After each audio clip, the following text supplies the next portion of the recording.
buffalo mozzarella pizzas sold in UK supermarkets. Here we see almost as large a signature from bovine as we've got from buffalo. Fake Dyson hairdryers that could cause life-changing injuries. You hear a scream, they're either electrocuted or their hair set on fire.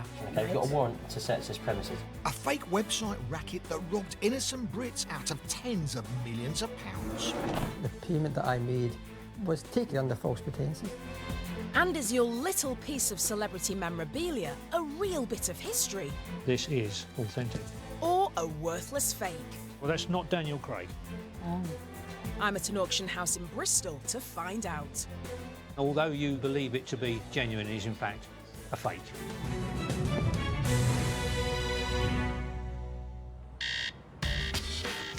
As a nation, we spend around £5,000 per household on food each year. And when it comes to cuisine, it seems we've got an appetite for Italian. Research suggests 1 in 3 of us eat at least one pizza every week. We've discovered that some of the cheese being used is not all as it seems. At Islington restaurant Radici, chef Francesco Mazzi has been serving up authentic Italian pizzas for 2 years. So without the best ingredients, you can definitely not make the best Italian food. It's all about ingredient. I mean, you want to eat that, right? It's quite rustic. That's the way pizza should be, yeah? Simplicity, but the best ingredient, the fantastic tomato, great basil, great dough, and the most amazing, beautiful buffalo mozzarella. We got 2 different types of mozzarella. We got the buffalo mozzarella. And then you got this baby here, which is mozzarella made out of cow milk. This one is more settled. It tastes purely like milk. This one is more acidic. It's got a bit more like herbal kind of taste, and it's definitely the best. And that's why it's got a cost compared to mozzarella made out of cow milk. Buffalo mozzarella might give you twice the taste, but it's 4 times the price. Once they taste once, they will never forget. Fake Britain has found out that people are selling buffalo mozzarella, claiming it's 100% genuine when it's not. Are you being fobbed off with a fake? We decided to investigate. Norwich, home to the Quadrum Institute. Here, they developed a test that for the first time can determine whether the mozzarella on your plate is from premium buffalo or plain old cow's milk. Today, Professor Kate Kemsley and the team are going to analyse 5 pizzas we bought from 5 different supermarket chains.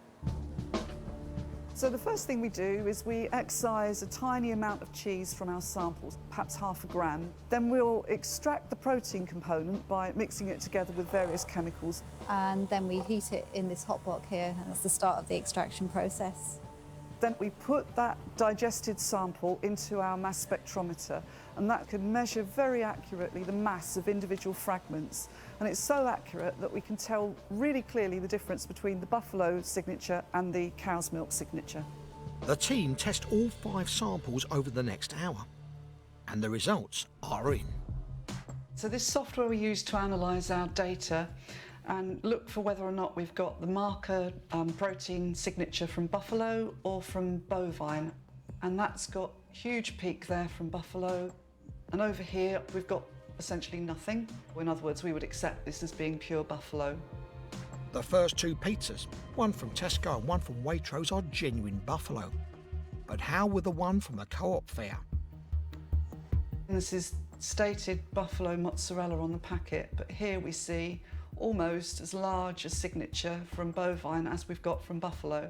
That's telling us that that cheese that we sampled has got about 40% bovine in it, and we would have to conclude that that particular cheese is not buffalo mozzarella. It's been made from a mixture of milks.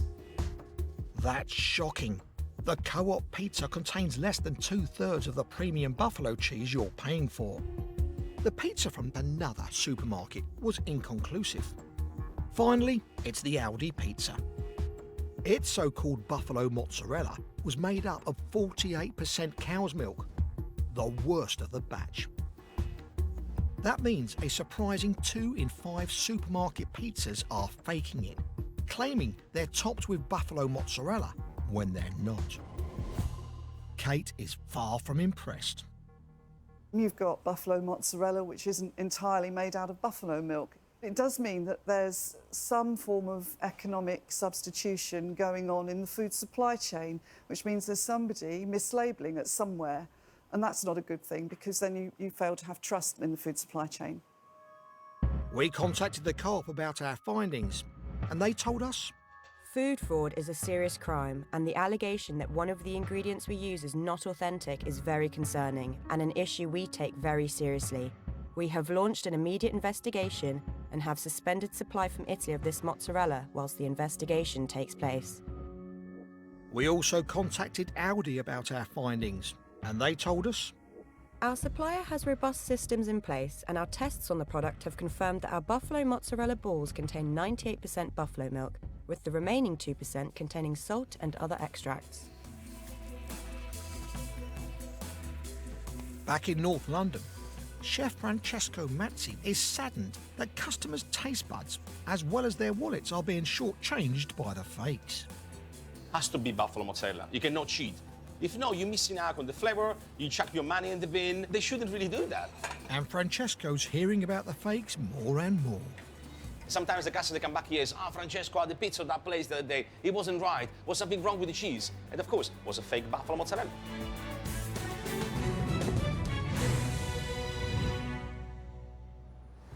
If you've got an autograph from a famous musician or film star, a prop from your favourite TV show, or even a set of original toys from a classic blockbuster movie, you could be sitting on a valuable piece of history. Unless, of course, it's fake. I've come to the West Country on my way to East Bristol Auctions, where today they're hosting a valuation day, a chance for people to bring along their entertainment-related memorabilia ready to go under the hammer at an upcoming sale. But first, their treasured possessions need to be valued, and more importantly, given the once-over to check they're genuine gems and not worthless fakes. Andy, Gary, hi, lovely to meet you.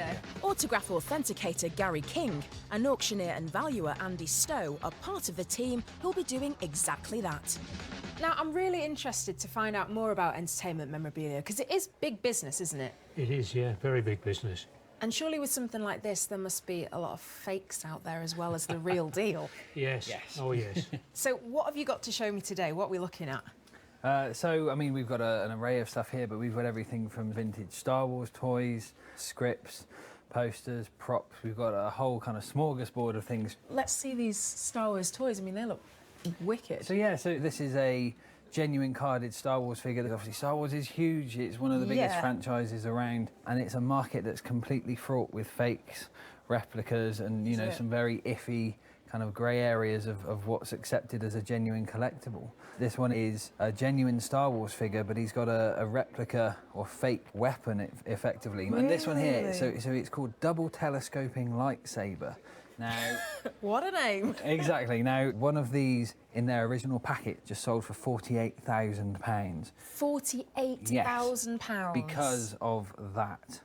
And you can go online and you can buy these fake for £1.99, £2.99. You go find a £4 or £5 Star Wars figure and go put the £2 replica in there, and suddenly, from a picture online, it looks like something that's worth a couple of £1,000. I see. And it's a big problem with Star Wars toys. Yeah. So talking about other things that might be faked, autographs. Gary, you're the guy in the know when it comes to that. Tell me a bit more. Well, technology now enables people to reproduce signatures in various different ways quite easily. This is Buzz Aldrin, who walked on the moon. You'll see clearly that it is a photograph and it has got ink on it. Yeah. But it's been produced by a machine, still using a pen, but it reproduces somebody's signature. And it reproduces it in a very accurate manner. Yeah, I mean, to me, that looks realistic. Yeah, if you look at it under magnification, you'll see that it's not. So there's a real market out there, isn't there, for fakes and forgeries? Are people making quite a bit of money off the back of this? Yeah. Well, it'll be interesting to see what people bring in today. I'm going to stick by your sides, learn some top tips, hopefully. And the public are arriving with various items they want the experts to look at pre-auction. My favourite band. Stones. First up for Gary, a signed album. I'm very pleased to say that this is authentic. Fantastic. Yeah, put that into auction I would say that would probably be around about £2,000, maybe more. Gosh, that's the real deal. It's not been fake. Absolutely. Hello. Hi. After a flurry of genuine gems is a curious collection of what appear to be signed 1950s film star photos. The most well-known screen stars from this era have been known to fetch over £1,000 each, but only if they're the real deal. So these are my nans, and they're Hollywood autographs. Yeah. So you think they're the real ones? Yes. Yeah. This one is a die-stamped signature. So they produce the photograph first, and then they put the signature on afterwards with a metal stamp that will put that on there. So this one, although you believe it to be genuine, is in fact a fake. So actress Googie Withers is a fake signature, but the experts warned us there are a host of fake autographs out there. So that one is a photograph of a signed photograph. Yeah. So Patricia Rock is a fake, but what about Anne Crawford? That is a rubber stamp. What? So that's another way of doing it. And when you use a rubber stamp... How can you tell that that's a rubber stamp and it's Well, not? with a rubber stamp, what happens is the rubber pushes the ink towards the edge. You can see it's actually rubbed off. This one is also the same. This one is the same. So these are the fake ones? Yeah. So your number of genuine signatures in your genuine folder is going down. Are one's you the same. quite surprised by this? Yeah, a little bit. Yeah, you tell me. You're getting That's to be a the print, Gary. That's okay, a print. there's that. another one. Yeah, that's a fake as Yeah, well. you're doing well. Yeah. I'm just taking over your job now, aren't Yeah. I? This one looks real to me. Look, is that real? So you're the expert now, then, aren't you? Gary, that's real, surely. Let me see. You're absolutely right. Yes. See, I'm getting better. Yeah. Well, Sheila Sim is the real deal. You've probably got their top price, £50 for the lot. Okay. But, you know, It's not something you're going to sell. Them, No, is it? no. No. Fake autographs are one thing. But has one collector at the auction got a genuine, real film prop? What Wow. is that? It's a facehugger from the second Aliens, and it was one of the props and I definitely wasn't expecting to see that today. wrapped around Oh your my head gosh. and underneath. Is this purporting to be an actual production used? Oh, yes. I don't want to get too close. If this is a used screen prop that actually appeared in the James Cameron film Aliens, it could be worth around £6,000. But in the world of movie props, not everything is black and white. So when I first touched it, I was going, well, it's made of foam latex, it's quite flexible. That's exactly how they make it for film. However, something then caught my eye, and I was like, you wouldn't expect to see that on a prop. So just there, it says, Alien copyright, 1987. I was going, well, you wouldn't put that on a movie prop, because why would you? It's a prop for a film, you wouldn't have that on there. Unfortunately, it probably wasn't used in the movie itself. This is more of like a promotional licensed product than a film prop. So not a fake, but not a screen-used facehugger you will have seen in the film either. And from facehuggers to James Bond. Okay, well, that's not Daniel Craig. You can see some of it has been done a little bit slowly. It's a freehand forgery. That's all that is. Freehand forgery. Yeah. What about this collection of often faked Star Wars toys, complete with instructions? And I always do this, and it looks really weird. You can tell by the smell. There's a certain smell that 40-year-old paper has that you just can't fake, so genuine. Great news. No fakes in sight. Collectively, I think it's £300 to £500 worth of stuff, I suspect. Brilliant. Were you expecting that, Larry? No, that's brilliant, yeah. Thumbs up? We do high fives. Yes. Good boy, yeah. So that's one person whose quid's in. It certainly pays to have an expert on your side when thinking about buying or selling a little piece of movie history.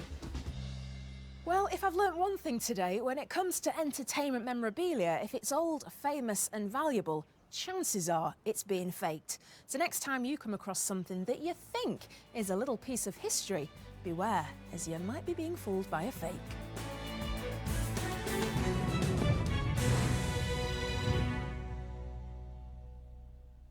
I don't have much use for one of these, but for those that do, it's a Dyson hairdryer. And they say over £50 million was spent developing it, and it boasts an intelligent heat control system to ensure it doesn't overheat and cause hair damage. However, this one is a fake, and using it could cause you serious harm. Hundreds of thousands of these high-tech dryers have been sold since they were launched in 2016. Glyn Lashmar from Walton-on-the-Naze in Essex thought one would make the perfect gift for his fiancée.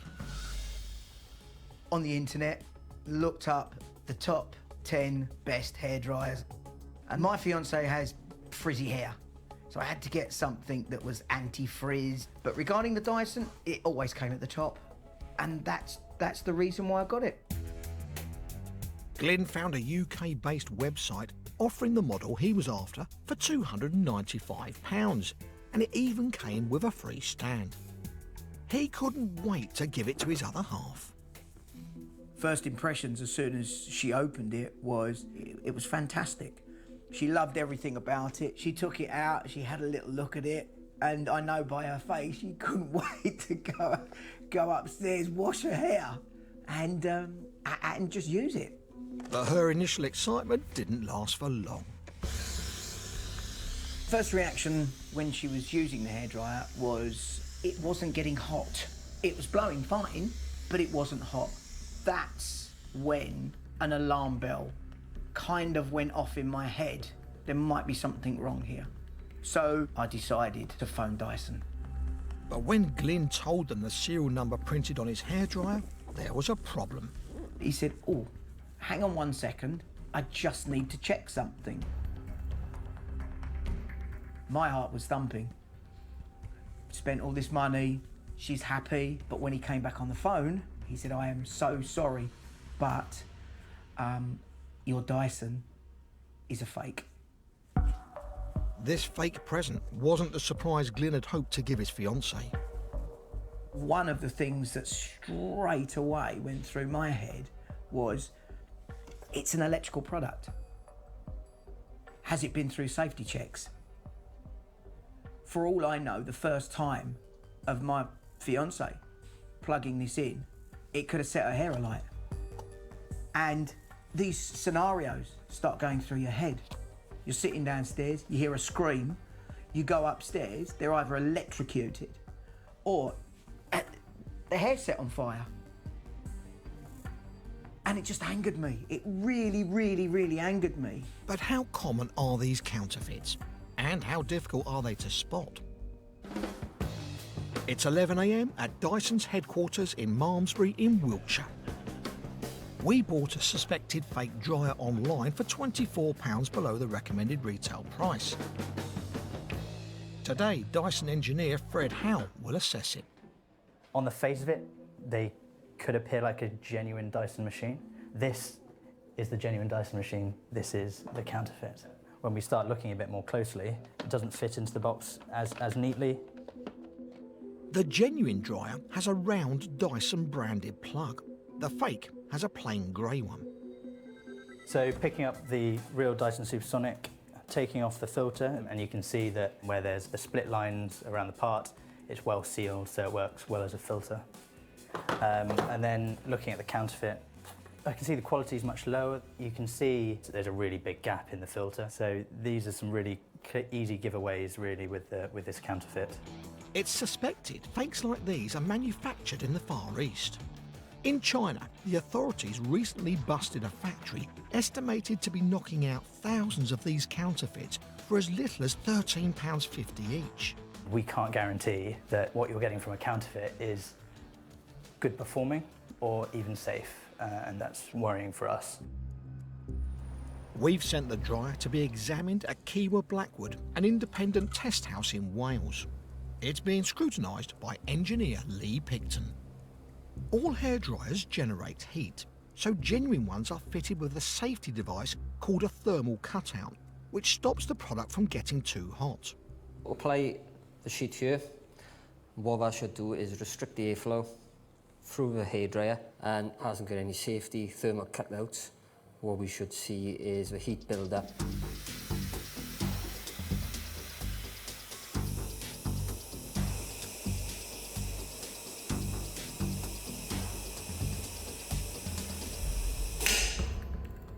That doesn't sound good.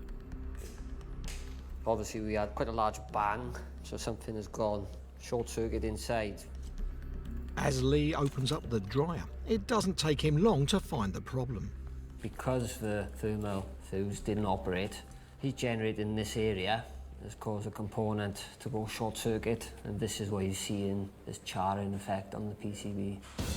So an essential safety feature, the thermal cutout, isn't working on this fake. Instead, the hairdryer is damaged beyond repair. This could have caught fire. Glenn's relieved he got rid of the fake he inadvertently bought for his fiancée before it caused any damage. There are still people out there with this product, and to think that it could set someone's hair alight or it could electrocute someone. Buy it from the actual people who make the product. Don't just buy it because it's cheap.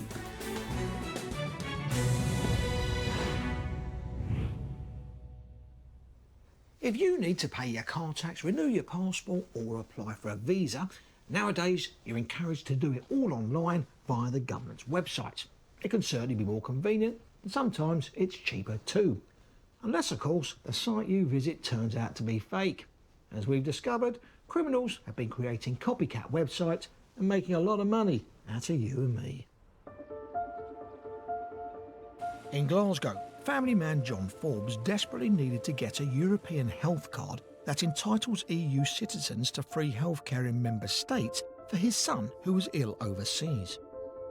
He had a blood disorder problem, perhaps liver, and of course then you really worry where is all this coming from and what is the remedy and how ill is he? After typing European health card into a search engine and clicking the top hit, he thought he'd logged onto the official government website. The website was very convincing because right across the top it tells you it's a European health card, an EHIC, so there was no doubt in my mind that I'd gone to the right site. There was even a fast track option. The £24 was fast track, which, hello, is what I want to have to happen. It's quick, I need it now. So as far as I was concerned, I'd ordered a national health card. John didn't realise that applying for a health card is free. He was actually on a fake website run by TAD Services. Their fraud was a simple yet very clever middleman operation. They make people think they are on an official government website and then charge them for whatever services they require. Payment that I made was taken slightly under false pretences. I was led to believe that was for the card. John was duped out of £25, but the fraudsters were repeating their con with victims across the country over several years, making them tens of millions of pounds. But their crime spree is about to come to an end. The National Trading Standards e-crime team and the police are about to carry out a series of raids targeting TAD Services. So the intention today is to execute 2 warrants, one at the business premise, one at the residential premise. One of the enforcement teams have arrived at a home owned by the 2 directors, Peter and Claire Hall. And they're clearly doing well. Oh, look at that shiny bond. They suspect it's off the back of money taken from people like John Forbes in Glasgow.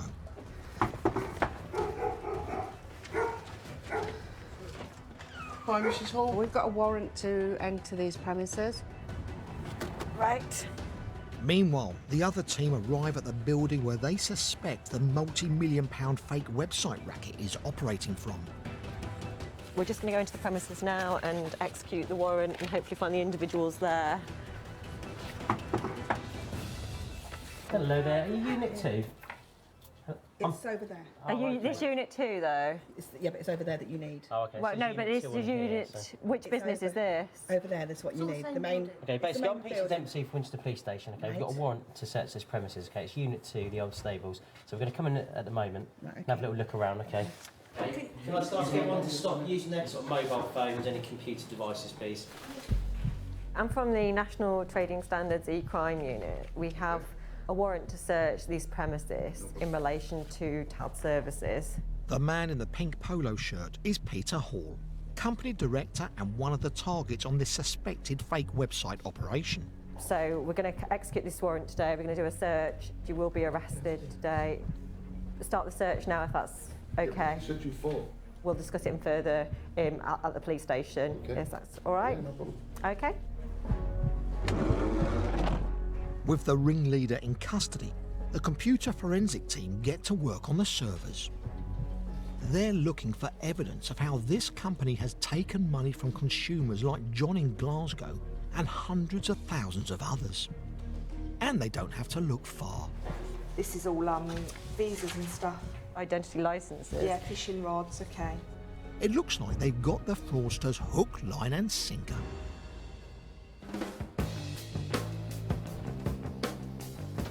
Over at the home address, the team has also had a successful morning.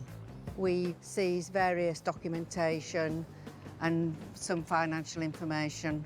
We took away a lot of computers. They've got to be forensically examined, and from those examinations we will pursue the investigation. And that's not all. They're also taking away Claire Hall, the other director of the company behind this faking operation.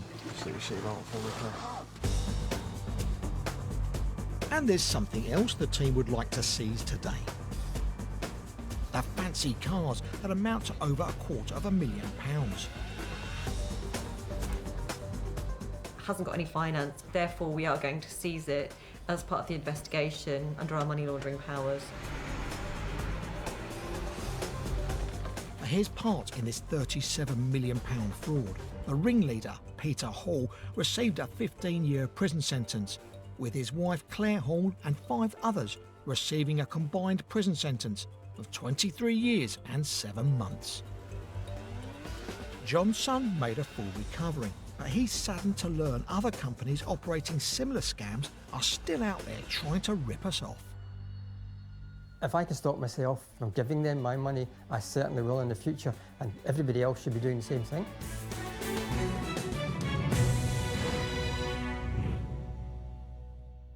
That's all from Fake Britain. Goodbye.